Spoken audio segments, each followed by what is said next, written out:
Shalom, kita akan mempelajari pelajaran sekolah sahabat kita pada saat ini. Mari kita tunduk kepala dan kita berdoa. Bapa di sorga, urapi hambamu dengan kuasa Roh Kudus Tuhan supaya boleh menyampaikan kebenaran firman Tuhan pada saat ini. Ampun dosa kami dalam nama Yesus Juru Selamat kami. Amin. Baik, judul pelajaran kita pada saat ini Rabu 2 Juni 2021 yaitu satu perjanjian yang lebih baik. Di dalam Ibrani pasal 8 ayat yang ke-6 firman Tuhan demikian, tetapi sekarang dia telah mendapat suatu pelayanan yang lebih agung karena dia menjadi pengantara dari perjanjian yang lebih baik yang telah disahkan atas dasar janji-janji yang lebih baik. Saudara-saudara yang kasih, kemarin kita sudah mempelajari bahwa unsur dasar dari perjanjian lama dan perjanjian baru itu adalah sama.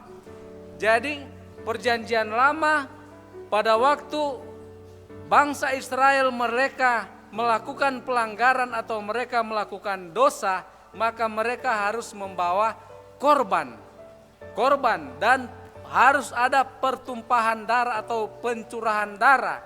Dan kemudian di dalam perjanjian baru juga, kenapa itu dikatakan lebih baik? Yesus sendiri, dia yang sebagai lambang atau simbol daripada anak domba, maka darahnya sendiri yang dicurahkan untuk pengampunan dosa. Jadi saudaraku yang kekasih, cara Tuhan menyelamatkan manusia, baik perjanjian lama maupun perjanjian baru, itu adalah sama. Dan perjanjian baru itu adalah lebih baik. Nah, sekarang pertanyaan, di mana terletak kesalahan yang menggagalkan perjanjian lama? Di dalam Ibrani 8 ayat 7 dan 8 itu dinyatakan bahwa karena masalah perjanjian lama bukanlah perjanjian itu sendiri, tetapi kegagalan bangsa itu untuk menerimanya dengan iman. Itu di dalam Ibrani pasal 4 ayat yang kedua. Jadi keunggulan yang baru dari yang lama adalah Yesus. Jadi seperti yang sudah firman Tuhan katakan tadi, bahwa perjanjian lama itu adalah melambangkan, itu adalah lambang daripada anak domba, itu melambangkan Yesus di dalam perjanjian yang baru. Dan selanjutnya perjanjian yang lama itulah yang digenapi di dalam Yesus lewat kehidupan dan kematiannya. Dan itu dilambangkan dengan pelayanan bait suci yang berada di dunia pada waktu itu. Di dalam Ibrani 9 ayat 8 sampai ayat yang ke-14. Nah, oleh sebab itu saudaraku yang kasih, sekarang ini lambang-lambang yang ada di perjanjian lama itu sudah digenapi di dalam Yesus di dalam perjanjian baru. Jadi anak domba Paskah itu adalah melambangkan Yesus sendiri. Dan akhirnya saudara, sebagaimana apa yang sudah dinyatakan oleh perjanjian lama, bangsa Israel mereka tidak menerima dengan iman. Dan Tuhan memberikan itu kepada umat manusia sebagai perjanjian baru.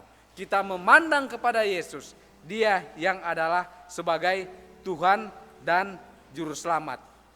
Selanjutnya di dalam Ibrani pasal 8 ayat yang kelima, yaitu dinyatakan yang melayani menurut contoh dan bayangan dari apa yang ada di sorga, sama seperti Musa ketika hendak mendirikan tabernakel, maka dia diperintahkan untuk membuat bait suci menurut gambar yang ada di sorga. Dan selanjutnya di dalam Ibrani pasal yang ke-10 ayat yang pertama, dia dinyatakan bahwa hukum Taurat itu, jadi Taurat itu Taurat bayangan, hanyalah bayangan dari keselamatan yang akan datang dan bukan hakikat dari keselamatan itu sendiri. Tidaklah mungkin hukum Taurat menyempurnakan mereka terus-menerus datang membawa korban persembahan yang sama setiap tahunnya. Jadi pada hari Gerafirat atau pada hari pendamaian, maka Yesus sebagai imam besar pada sekarang ini, dia berdiri mengantarai saudara dan saya. Oleh sebab itu, kalau saudara dan saya melakukan dosa, tidak usah datang kepada manusia, tetapi saudara langsung datang kepada Yesus sebagai imam besar yang sejati. Itulah perjanjian yang lebih baik. Dan demikian kita datang mengakui dosa-dosa kita, mengakui ketidakberlayakan kita, dan Roh Kudus Tuhan akan memampukan kita, dan kita diampuni, dan kita dihidupkan, dan kita akan berjalan sesuai dengan kehendak Tuhan. Kiranya Tuhan memberkati dalam nama Yesus. Amin.